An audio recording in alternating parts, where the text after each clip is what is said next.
Hey, everybody. Welcome to week 80 of these weekly webinars. Each week, I think, this is crazy, and then it just keeps getting crazier. So here's a question for you as you guys are ramping on here. It's a beautiful day in Charlotte, North Carolina today. It feels like fall, and by the way, yesterday was the first day of fall. So, but here's the question.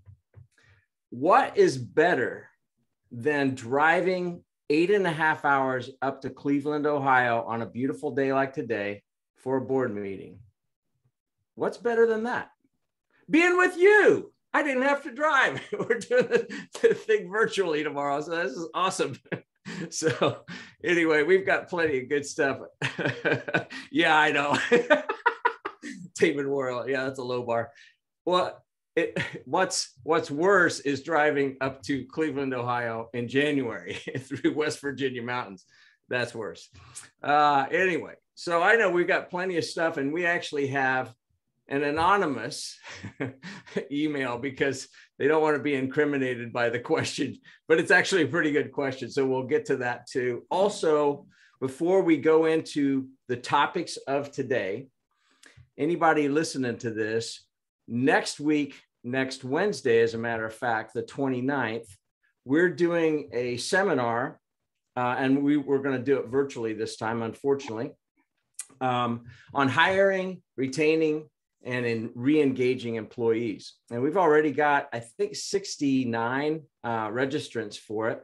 I will put the registration link in the chat in case anybody hasn't signed up for that, but we've got 4 rock stars that are going to be from various industries that are going to be talking about it. So anyway, stay tuned, look at your emails if you're on our email list, and if you're not, let me know and I'll make sure that you get it, but I will put the registration link, and it's only, I think, an hour, something like that, 8:30 a.m. on the 29th. So we've got a very special guest today, Jack Santaniello, but before we go to his special location, and I thought Adam Boatsman might have some rants and some thoughts before we hand it over to Jack. I've had a lot of people ask, around, hey, is this tax thing going to actually go anywhere? I don't know. I mean, I don't see how it's not going to. A lot of people have, I think Jack's got a laundry list of some of the changes, net, if you're a small business owner below 400 grand, probably not going to see too much of a change. Small business owner make it above 400 grand, probably going to see about a 5 to 7% tax rate increase overall, just based on the various changes that have been out there. But even the people that have said, mansion, cinema, they're going to hold the whole thing up. I just think, wow, I don't know. Are they going to die on the hill opposing a bill that they actually voted yes for? Because they voted yes on the bill that got sent over in the first place that was at this level, because it did pass. So I don't know. I feel like it's the likelihood that something's going to happen, is probably pretty high. I think, the other thing that I was on a meeting with a client this morning that's in the staffing business, and they said that, they think that, the labor market, it's definitely still an employee's market right now. And they don't really see that changing a whole lot, in the sense that, baby boomers are diminishing. So, and there's just not enough Gen Xers to make up for the demand. So I think that, kind of the wage inflation that's happened, that I think all of us are seeing, they felt like was, probably here to stay, because the candidate pool is just diminishing and diminishing. So they felt like that was a little bit more permanent. In terms of teleworking, they did not think that, the whole, hey, you're going to have to offer the ability to remote work, permanently was necessarily here to stay. They thought that, some of that would diminish over time as more large employers had people come back to work. They think that, probably some people are going to offer some form of, temporary flexibility, but that, the whole, well, I'm not taking the job. They said that they've had a lot of people that won't hire people that insist on only teleworking. I mean, this is kind of higher level, CEO, COO, sales manager type positions, but they just felt like, the kind of the butts in the seats feeling is going to come back, going to come back around probably sometime next year. So I'm North Carolina PPP, again, stay tuned. It's really down in the Senate and the House, getting through the reconciliation process at the North Carolina level to allow for deductibility of PPP expenses. So. Awesome. Thank you. By the way, before we hand it over to Jack, as you were driving back and forth to Hendersonville, hopefully it wasn't the entire thing in the rain. Were you seeing fall colors changing yet? Adam? Oh yeah, sorry. It was getting there. Like, it was nice. Yeah, a little bit of a change. Cool. I think that the peak viewing season is supposed to be, we're about a week and a half or so away from the mountains and a couple of weeks from down here. Okay, well, without any further ado, Jack Santaniello, take it away. All right, so I'm going to have to speak a little more softly than normal because I don't want to get caught. So, all right, so here we go. So I'm going to share with you the news as per usual. I am not the original author of this. So, but I found some pretty good summaries. There's a little bit of political bias, slant, etc., but take it for what it is. But so here we go. Live from Washington, D.C. in the White House, from Shoemaker News, I'm Jack Santaniello. Democrats are nearing a make or break moment for President Biden's agenda, with party divisions imperiling top priority legislation and fiscal crises looming. President Biden huddled with congressional Democrats on Wednesday to try to break through a potentially devastating impasse over his multi-trillion-dollar domestic agenda, toiling to bridge intra-party divisions over an ambitious social safety net bill and a major infrastructure measure as Congress raced to head off fiscal calamity. Okay, breaking the action. Remember that it's a $1.2 trillion infrastructure bill and a $3.5 trillion, what they're calling the social spending bill. So keep that in mind. So Democrats on both ends of Pennsylvania Avenue are nearing a make or break moment in their bid to push through a huge new policies as an escalating fight between the progressive and moderate wings and a multitude of other divisions within the party threatens to sink their chances of doing so while they retain control in Washington. At the same time, even the basic functions of Congress, keeping the government from shutting down next week and from defaulting on some of its debt next month, are in peril as Republicans refuse to support legislation that would both fund the government and increase the statutory cap on federal borrowing.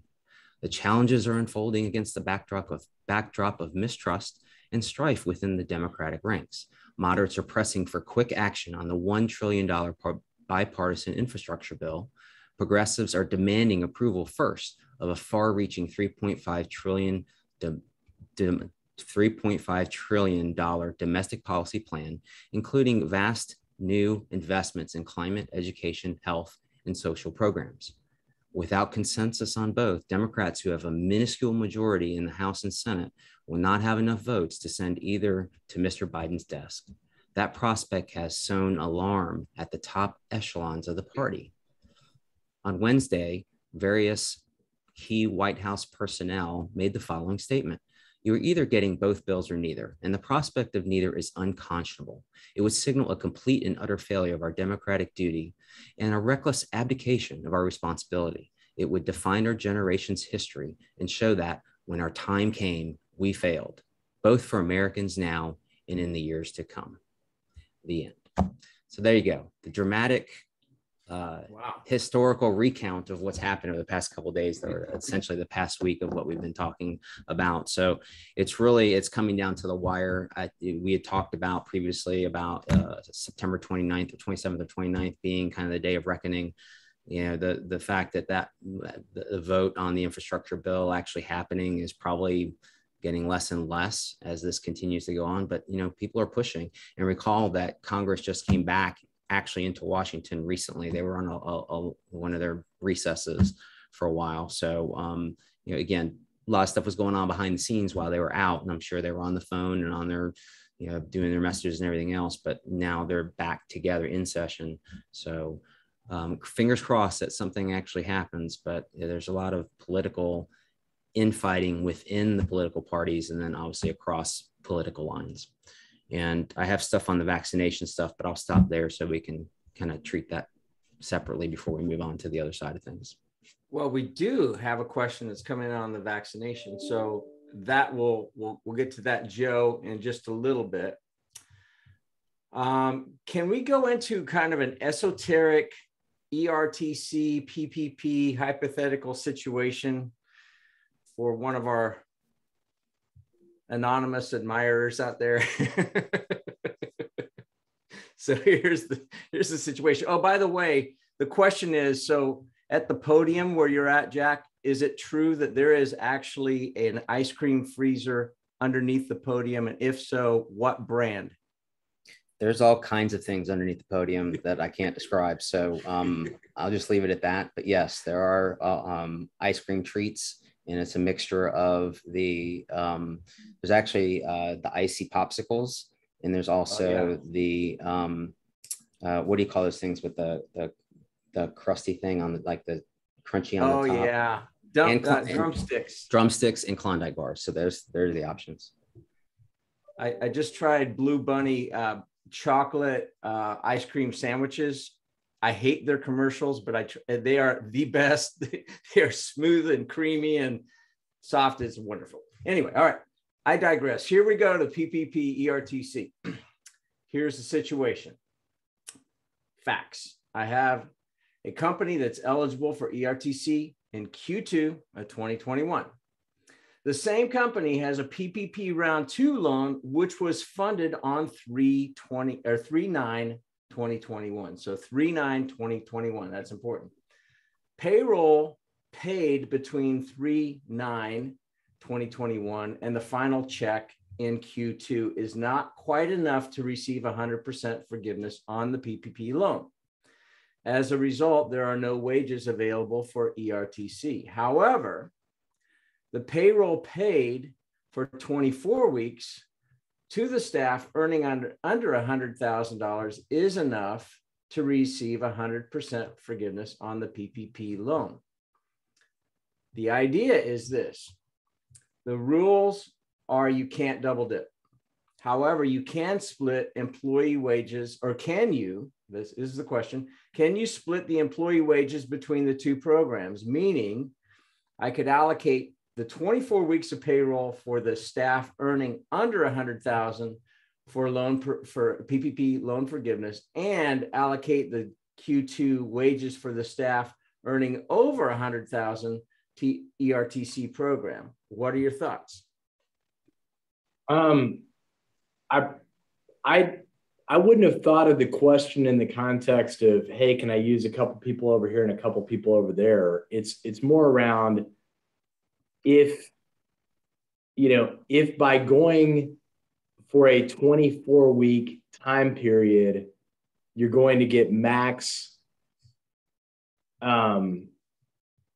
forgiveness on the Paycheck Protection Program, and at the same time, you've got a quarter where you're down and you qualify for the employee retention credit, what would end up mattering is that, you basically are just demonstrating that in the quarter in question, you've got X amount of wages that you used on your PPP forgiveness application. And then the excess is the stuff that would be available for the credit. So I know that the application is on a person by person basis, but I think the first thing that you'd have to test, and it sounds like you might have, is that you've actually gone, that if you stretch out over the 24-week time period, you're going to have excess wages in that quarter. Assuming that you have excess wages in that quarter, then you should be, you should be good. So just that. So it sounds like it would work. I just don't think I wouldn't have thought about it in terms of like, I'm going to carve out Gary, but not, I'm going to put Gary in this program and Jack in this program. It's more like, even though you only have to allocate it on a person by person basis, it's more like, if I spent if I got PPP forgiveness for 100, but I spent 200, that extra 100 is what's going to qualify. Then you allocate it down to a person. So I had a phone call with this person who will remain anonymous. And the one thing that's different about this that, if I remember right from the phone call earlier this week, there was a couple day potential overlap. And that was what this individual was concerned about as well. And I said, well, here's what I know. We've talked about this on this webinar many times, and that is the SBA administering the PPP loans, that's one ruling body. The IRS coming on ERTC, that's another one. And the fact that the IRS, you are guilty until proven innocent, you just need to be aware of that. And that's why we're probably taking a much more conservative stance on that as a general rule. Not that we're being, foolhardy on PPP's advice either, but nonetheless. So anything you'd add to that?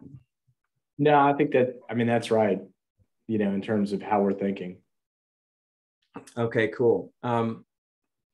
Joe, we will get to the vax question, but another one came in here from Robert. Robert, you always asks these detailed and really good questions. Doggone it.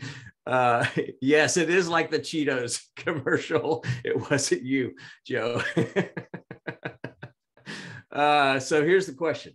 With the expansion of EIDL maximum limit, I see SBA is now asking for a list of collateral. There's always been a collateral requirement on loans greater than $25,000, but now they're more serious about this. Will the amount of collateral impact the amount of loan granted? If so, is there a known multiplier or fraction of collateral that sets the limit of the loan? I haven't heard of anything on this because the increase was still supposed to be needs-based. So I haven't heard anything about somebody getting denied based on lack of collateral base. But if we do hear something, we'll keep everybody posted. I mean, it does make sense that if it's going to be collateralized, obviously that there be enough collateral and it could impact the loan. They may say, okay, you qualify, based on what you have to offer as collateral, free and clear. It may be that and I haven't seen this necessarily directly, but that if there's a percentage of collateralization, that maybe that percentage is lower. In essence, the bank, the SBA, are taking more of a risk on being under collateralized, theoretically. So, that's possible. I haven't heard any ratios or anything being put out there. So while we're on that one, David weighs in, says, but in general, SBA loans have always allowed very low LTV on collateral, right? I'm not aware of any rules or limits on collateral. Yeah, and that's correct. But it's, with the EIDL, the original grants, there was not collateralization, so raising it something more than zero. But where do they end up at that number? Are they going to be generous if you want to look at it from that perspective? So how much risk are they willing to take in this next tranche, essentially? And I think that's also a factor of how much money is put into the program, and which is another frustration, just generally speaking, that they have these buckets of money, whether it's PPP, IDL. Remember the restaurant revitalization fund that got expended very quickly? I still have a lot of conversations, even this past weekend, of some restaurant owners here in town that are like, yeah, we just, it was here and gone so quickly. And then others who were in that supposedly 2-week head start as a minority owner. and that got taken away from them. And I understand both sides of that. Is it fair? Is it not fair? Kind of thing. So I'm not going to get into that, but so that's the other thing too, is money keeps getting moved around. It's kind of like a general ledger, moving stuff around on paper. So see how all that turns out as well. Is there any talk about refilling of the refilling of the restaurant fund? There is, but I don't know if there's been really serious concentrated thought on doing that specifically for that industry. There's more talk about it being more general, open to a more diverse group of business owners, rather than focusing on the food and beverage and restaurant type businesses that were qualifying under those rules. But you have, again, there's a lot of weight in industry groups that is kind of one of those, and we've seen it happens all the time. But most recently, squeaky wheel gets the oil, and it seems to be they're somewhat reactive. We saw that with PPP, as far as them changing the rules and the frequently asked questions, et cetera, and the interpretations. So, there's no way of knowing, but there's a lot of people who are feel cheated that they dangled this carrot, and then before everybody had the opportunity to really apply, they were denied. The people who were supposedly given a head start, well, they applied because they got a head start, so they were the ones in line. And I know people who were still in that priority class that did not get any of those funds. So hopefully the answer is yes. Okay.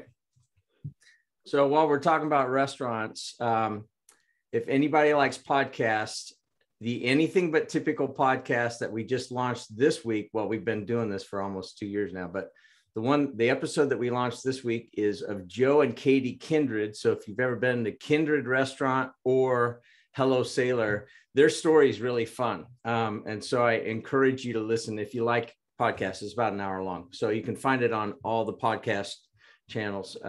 So if you're an iPhone user, you can find it on Apple and everything else. So you said something that's interesting. So you said if they felt cheated, and Joe had said, is this like the Cheetos commercial? And actually it was me, because this was a white shirt before I was eating Cheetos, Joe. So here's the question. No waiting, even though there's another question that's kind of more relevant to the other stuff, but I've already taken us off topic. So here's the question. Can we make vaccination a requirement for hiring going forward legally?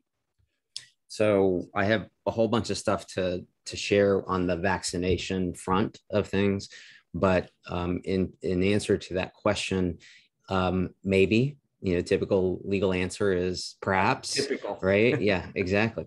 So, I mean, this is going to be litigated. I mean, it's just when I share with you this information, some statistics, you're going to understand why it's okay. Well, maybe, private employers, who is the government to tell us, but, we're under certain umbrellas, whether it's occupational safety health, whether it's, FDA, whether it's, so we have all this regulation that governs our lives, our livelihood, what we do on a daily basis, that we really don't really think about. It just kind of happens. Well, there's that sanitation rating on the wall. We do actually look at that many times when we go in, and we've walked out of a couple of places when we've looked at that and said, like, yeah, okay, we're not willing to take the risk with our stomachs on vacation, so we won't do that.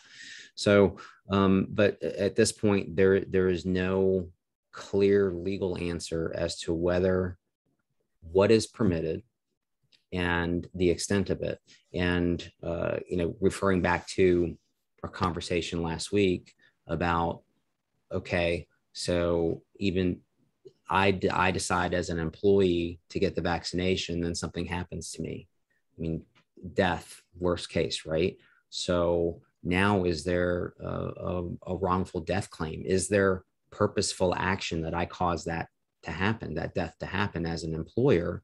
Or is it, well, no, you still had a choice because you could, with your 2 feet, walk out the door, literally and figuratively. So all those things back and forth. And for more expanded discussion about that, I'll refer you back to our discussion. It was last week, I think, that we had that expanded discussion. But so let me go ahead and share with you, switching to kind of the vax portion of our discussion. So, and this is an article that I found. It's actually from yesterday afternoon, and it talks about the new federal vaccination mandate. So specifically, well, I should say the mandate, which in this article crosses into both areas, which is for federal employees, but also what happens with the 100+ workers. And as a side note, I have not heard anything about, well, what if you have 99 or less workers? Does that impact you? There really hasn't been a whole lot of discussion that I've seen about that. They're focusing on maybe the larger employers, but some statistics: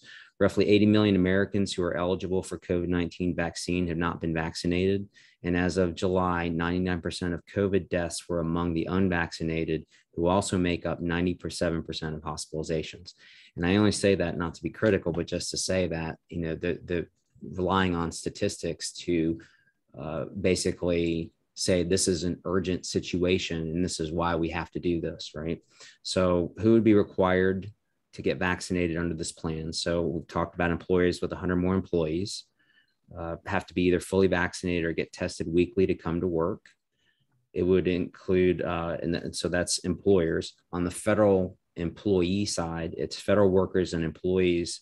And last week, I wasn't sure about contractors. In this article, it talks about contractors that do business with federal government will be required to be vaccinated. And we're talking about vaccination, not just wearing masks. Department of Health and Human Services, who run the Head Start programs. Schools run the Department of Defense, so all the military academies, et cetera. Workers in health facilities that receive Medicare and Medicaid. So that's how they get jurisdiction. So that's what I'm saying, is there are all kinds of regulations that impact us, but then there are facilities and employers who they have, the feds have, they're literally into the building because they provide federal aid to the facilities and to the people that run through those facilities. Individuals applying to become lawful permanent U.S. residents. And then, so what's going on the other side? Republican governors are threatening to fight this. And then another statistic, the CDC says, as of September 17th, there's a report that shows unvaccinated people were over 10 times more likely to become hospitalized or die from COVID-19, according to data from April through July. There are companies who have employee vaccination mandates. So, question before is, can we force people to do it? Well, some big companies are, and that includes Amtrak, Google, Lyft, McDonald's, Microsoft, NBC, Universal, Netflix, Salesforce, Twitter, Tyson Foods, Uber, United Airlines, Walgreens, Walmart are those who are basically saying, get it or else you're out. And then the article talks about, what about cities, states, universities with mandates, and then which states are banning vaccination requirements. And it bothers me when we start talking about, and we put adjectives in front of things. So this one, and regardless whether it's the word Republican or Democrat, but this one says 20 states with Republican governors. I mean, it's factual. They are Republican governors, but I mean, why do we have to politicize everything? But so 20 governors, including Arkansas, Florida, and Texas, prohibit proof of vaccination requirements. The same goes for where requiring face masks, and this is done either through legislation or executive orders. So when they say governors with legislative orders, that means obviously in North Carolina would be the General Assembly, but the legislature of that state is also participating in saying, yeah, not for us. We're not going to force anybody to do anything in our state, which creates all kinds of problems when you have multi-state businesses. It's like, okay, well, we have to do it here, we have to do it there. So recently, by example, and there's all kinds of variations too.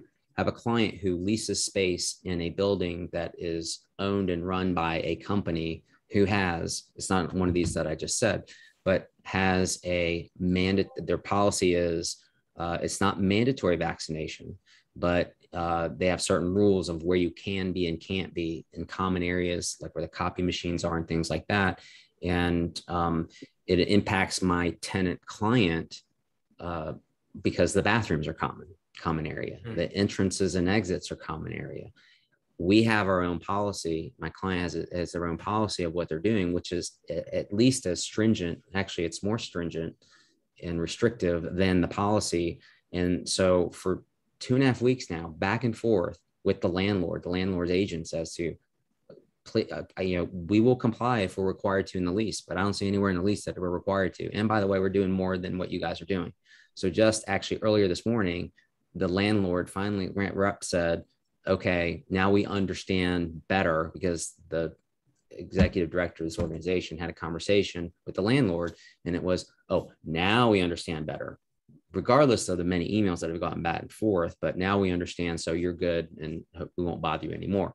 So, again, the stuff is just, it's like a spider web of issues that just keeps going out and out and out and touches everything. So again, a little bit long-winded, but that's kind of what's going on with vaccinations. There's just no answer. And I really think that, either way, you zig or you zag, there's going to be potential issues, because you're going to have some that choose mandatory and some that are going to have a problem with it and some that don't. And then they're going to get sick and they're going to blame you as employers for not doing more for them to protect them, despite the fact that they're running through common elevators and everything else. So, and it kind of, the way that I see this playing out myself, just on, what Jack said and what I'm hearing from some of our clients, Jack referenced Tyson Foods, Tyson Foods, the military, like you can't, it's not that every employee in the company necessarily has to be vaccinated if you're a subcontractor, but if you're going to be on that site, that person has to be vaccinated. So I just feel like, if you think through, eventually these same organizations that are going to have vaccine mandates likely will have embedded in their supply chain contracts, you're not permitted to work with us unless, you're vaccinated. So it seems like, the writing's on the wall on this one, that without, just to me personally, that without like a bona fide medical exemption, this is going to be a doozy. Yeah. And I've also relatedly, in reviewing service contracts for clients that are providing the services, a lot of times they will skip the boilerplate that you will comply with our terms and conditions and our policies. And I'm strongly suggesting, and I'll say the same to all of you, review those policies, because there's likely a provision that, and you will comply with any changes that we make to the policy. And by the way, you're required to go onto our website and look at that policy yourself, because we may or may not tell you about it. And failure to comply with that policy is essentially a technical breach, potentially a material breach that causes or may allow a termination of that contract. So you need to be very careful in this instance. Well, you should always read the boilerplate language that comes at the back of the contract, which I know. I love reading that stuff. It's fantastic. Of course, because it's and it's the same in every contract. So why even bother reading it, right? Yeah, right. Get that too.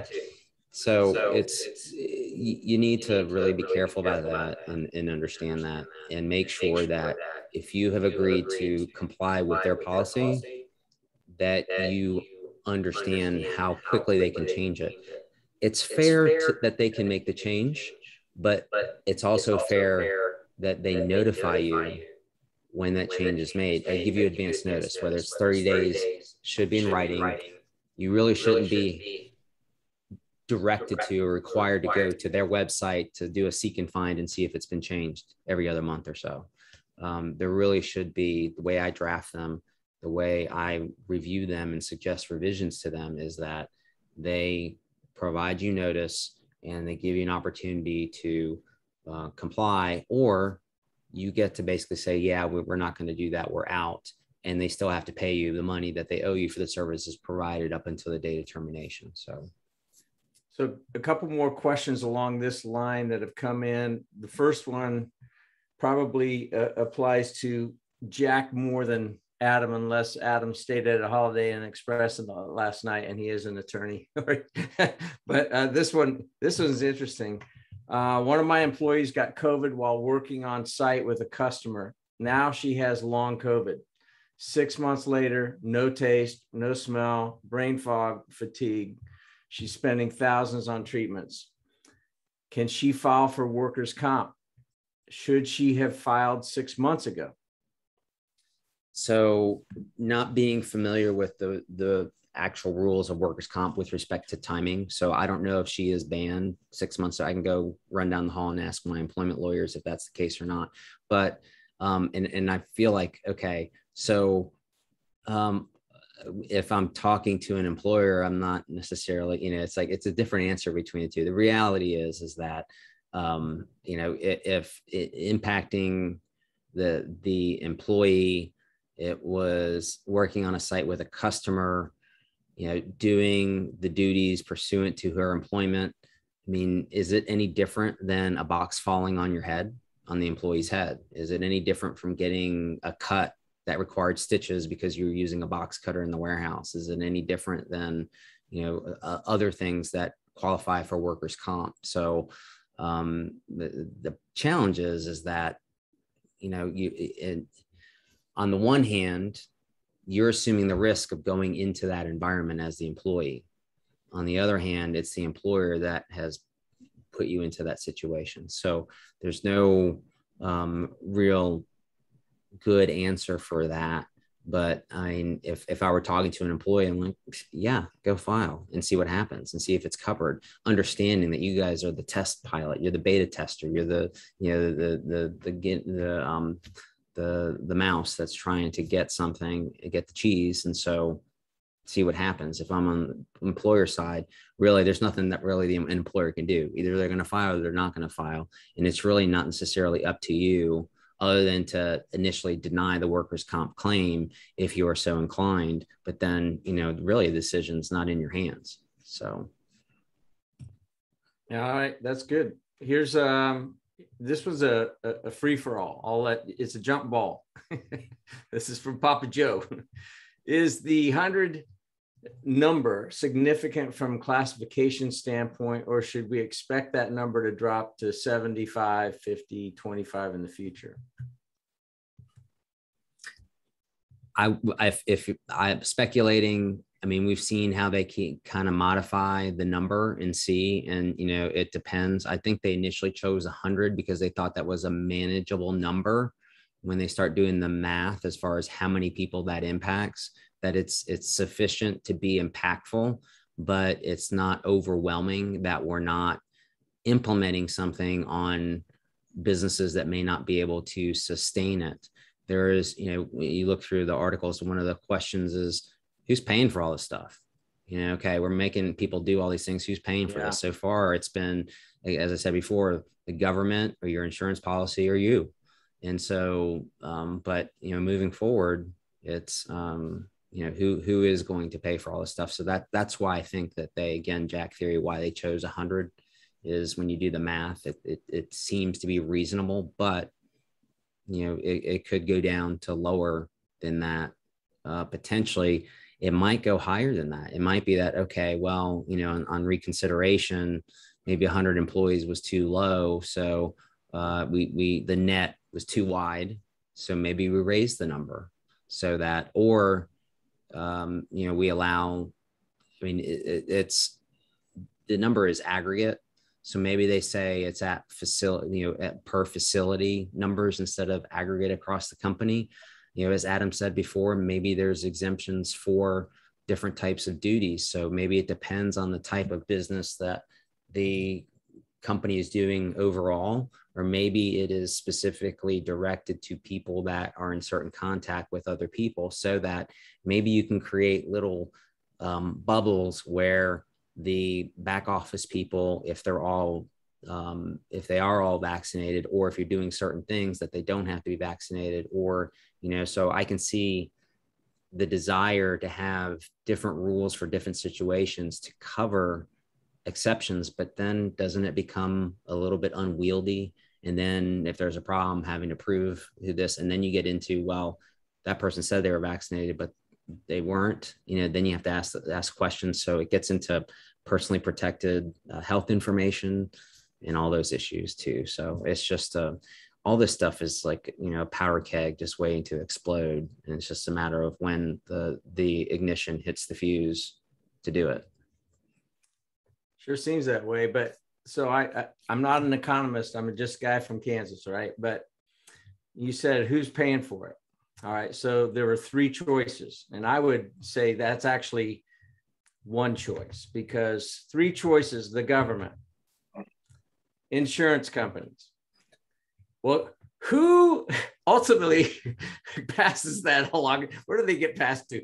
You and me. So it's actually one. So I digress.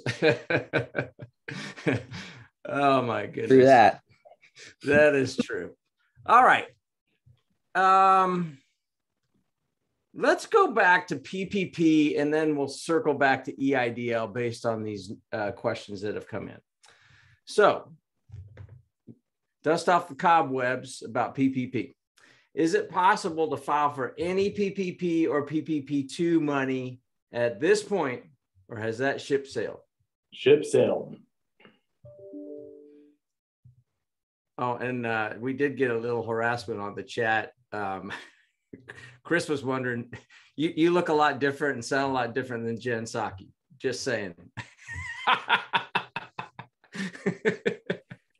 Is that a good thing or She's bad on thing? break. She's on break. All right. Here's a couple EIDL questions. Oh, Chris, you're funny, man. All right.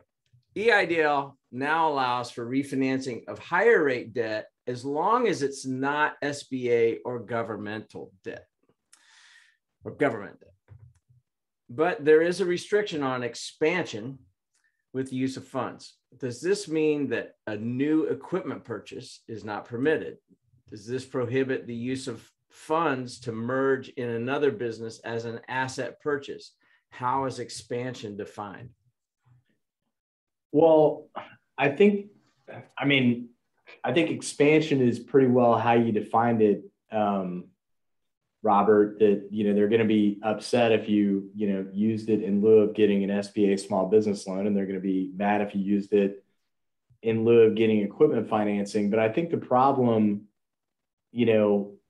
like if you think about the concept of interest tracing rules, meaning like I borrowed $1, I've got investment interest expense. I borrowed $1 to make an investment, and I've got investment interest expense, and I can trace back that specific dollar to that specific investment, which allows me to deduct the investment interest expense. I think in this scenario, it's just not so clear. So, let's assume that I've got an EIDL loan of $500,000, and then I, have an equipment loan of $500,000. And I buy $500,000 of equipment, which source did I use for that? So I think that the intent is that the government's trying to say, please don't use our money for low interest, very long-term rates to expand your business via equipment or acquisitions. And then, you probably should follow that rule. And at the same time, I don't know how they would ever prove that you used it for that or not, unless you had absolutely no other sources of debt, the only way that I could see that being provable is like, literally, I had no cash and I made no money. I borrowed $500,000 and I bought $500,000 worth of equipment. Okay, well, there it's pretty black and white. You use the EIDL loan to buy equipment.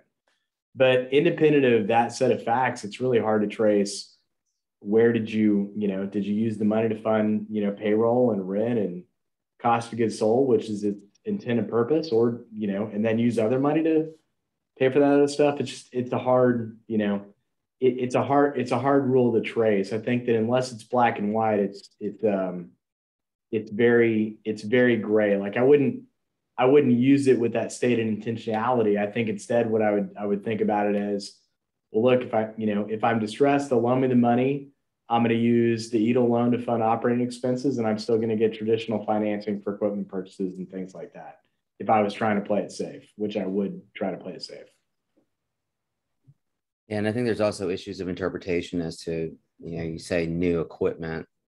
Okay, is it replacement equipment? And sometimes that isn't necessarily very obvious, or it's, well, it was mostly broken or somewhat broken. It's kind of like mostly cloudy, partly sunny. It's like, okay, which is it?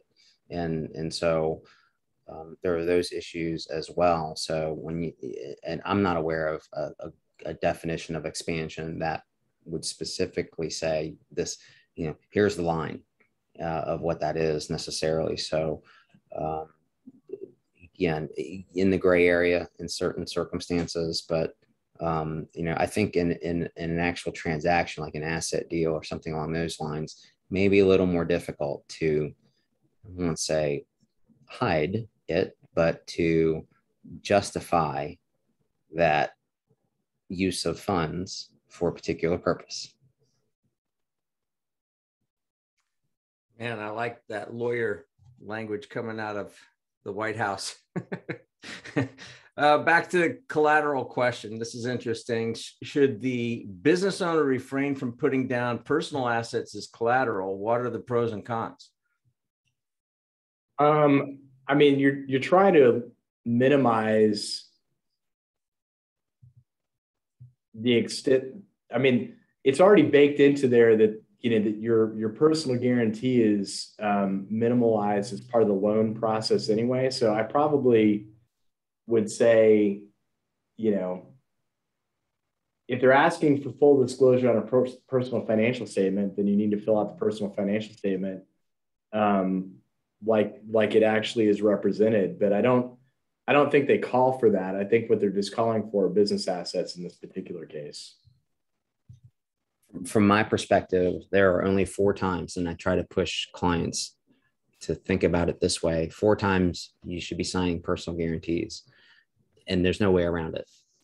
Essentially, a bank loan, and this is the exception, I'm just saying generally speaking, the bank loan, a lease, with a franchisor, if you're a prospect franchisee, in my engagement letter, because I don't want to have to come after my money from a company that no longer exists. As a side note, I think and I see this happen, I didn't know that moment, when I'm counseling franchisee prospects who have been asked for their spouses to sign a personal guarantee. And so in the state of North Carolina, if you sign by tenancy by the entireties, which I assume many of you have, because it's kind of like the default. Well, basically, it's in people get a hard time about. It's like, why does it say, and Joseph J. Santaniello and wife Amy? It's like, okay, it doesn't say husband and wife. It says my name. And so in some cases it does say husband, but the reason for that is that property is protected. So a creditor of mine, and only me and not my wife, can put a lien on the house, but they cannot force a liquidation of that asset, just generally speaking. Now, if we sell it, or if we get divorced or something along those lines, then there's a possibility of doing that. So, and the lien will stay on there. So it's, I'm not going to be able to sell the house without having to deal with that. But people don't realize that, oh yeah, my wife is going to sign, and people think that their house is protected. It's protected in other ways. You get exemptions if you go into bankruptcy, and certain debtor protections under most state laws. But those things are just that you need to consider. The pro of doing it, since that was part of the question, is, does it make it easier to get the loan? Does it make it easier to get a higher amount on the loan? Because they're taking less risk because they have the backup to go after stuff. And it also depends on the value of the stuff. Is the equity in whatever it is you're putting up as collateral, is it truly free and clear, or are they second in line, third in line? Is there purchase money security interest on the property? And that's a security interest that the seller of certain things get, which is a higher priority than even someone who's filed a UCC financing statement to protect their security interest, to perfect their security interest. So there's all those kinds of considerations as well. So just a little bit more detail on this. It says the collateral spreadsheet on EIDL has a drop down, including the following options: business property, rental property, raw land, and primary residence. So in all of those instances, just as a general comment, if there already is a loan on any of those things, particularly real estate, real property, you need to make sure that there is not a covenant in those loan documents that would prevent that. Now, EIDL loan issuers, et cetera, are going to be mindful of that, because you're going to have to provide, likely, I would think, and I haven't been through this process, so this is speculation, but if you're providing collateral, the person you're providing collateral to is going to know where they are in line. Are they second in line, third in line, first in line? So you're going to have to provide likely title research that shows where they're at, potentially maybe title insurance, depending under the circumstances. So, but I don't know the extent of how far they go in doing that. But as far as those things, I mean, protecting your personal residence, what I think it would be a priority, essentially just, for preservation of the family household. But it really just depends. Raw land, I mean, that's open. Is it like, okay, property on Independence Boulevard right before they do an expansion? And well, that's a bad example, because if you don't sell it to them, they're going to take it from you, essentially, through eminent domain and their powers, governmental powers, because of the good of the public to expand the highway for public safety purposes, et cetera. So that's probably a bad example. But let's say, you own a piece of land in South Park. It's like, okay, we'll take that as collateral, possibly, as long as it's not been contaminated and that kind of thing. So then you also have potentially environmental phase 1, phase 2 potentially to do. But again, I just don't know how intrusive that process is when you're offering collateral in an EIDL setting. Do they kind of take it as is, or maybe take the risk that maybe it is contaminated or not, if it's raw land, as long as it's not over in, the industrial section of uptown Charlotte? I don't know. Great questions today. Really good questions. And some pretty fun harassment on the chat. And Jack, I mean, I hope you don't get caught. Yeah, so far so good. Apparently I'm not moving enough around to make that flag move behind me, so it's all good. Okay, good. Yeah, that's good. All right, I'm going to do a last call for questions for the gallery. Also, just as a reminder, if anybody came on late, like Chris, we will put this up on the BGW CPA YouTube channel, but also I did in the chat before we go, I put a registration link for our hiring, retaining, and re-engaging employees webinar. That's going to be next Wednesday, the 29th at 8:30 a.m. till I think 9:30. But that registration link is there. You got to register to be able to be there. We've got 4 all-star panelists from different industries that are going to be talking about that. So it should be quite engaging. So again, that registration link is there. And if anybody is not on our email list, but wants to be on there, Marina got you on here. Hit me up now, or you can send me an email, gfrey@trustbgw.com, and I will make sure you get on that. So any final and parting thoughts, Adam or Jack? No, I think just, continue to stay tuned. I think planning on kind of in the order of 5 to 10% tax rate increase going into next year, probably is getting more and more likely by the day. I guess the only thing that I would say is, generally speaking, watch your back. If it's too good to be true, it probably is. So, be cautiously optimistic. You can even be pessimistic. That's fine in this day and age. But I mean, there's just, I hear people continually being taken advantage of, more so the older generation, but also our younger generation that is become somewhat trusting. And a lot of times they just go so fast through everything. Like, they don't pay attention to the details. And I'm not trying to bash a generation, but it just seems like, moving so fast that you don't look to see what is underneath that link. Is it really the genuine sender? It looks legit.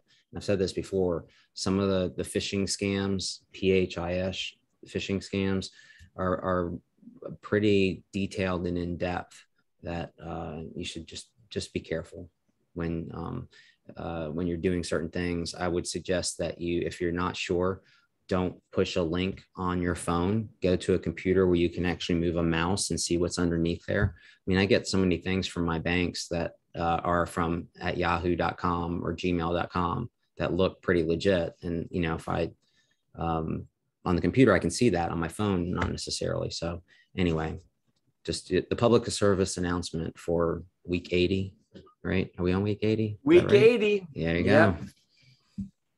It was the year I graduated high school. Hey, while you're talking about legitimacy, anybody that has thought about ERTC, the employee retention tax credits, and if you have not applied, we have partnered with a group that we vetted that we feel good about called ERC Today. They're pretty conservative, like we are on that issue, again, because the IRS says you are guilty until you prove yourself innocent. And if you're a client of ours, we don't want you to be going with some pop-up shop that will not be around beyond the next 18 months, probably. And then, we have to defend you or try to when you shouldn't have taken the money. So that's just another plug there. I think that's pretty much it. Again, everybody, thank you for joining us, and hopefully we'll see a lot of you guys next week, maybe Wednesday and Thursday. So we have to get up a little earlier for the Wednesday one. All right. You guys have a great one. And we will get into some last quarter of the year planning session in one of these coming up as well. So last quarter's coming upon us. Y'all have a great day and enjoy this beautiful weather. See y'all. Thank you. All right, thanks, Gary. All right.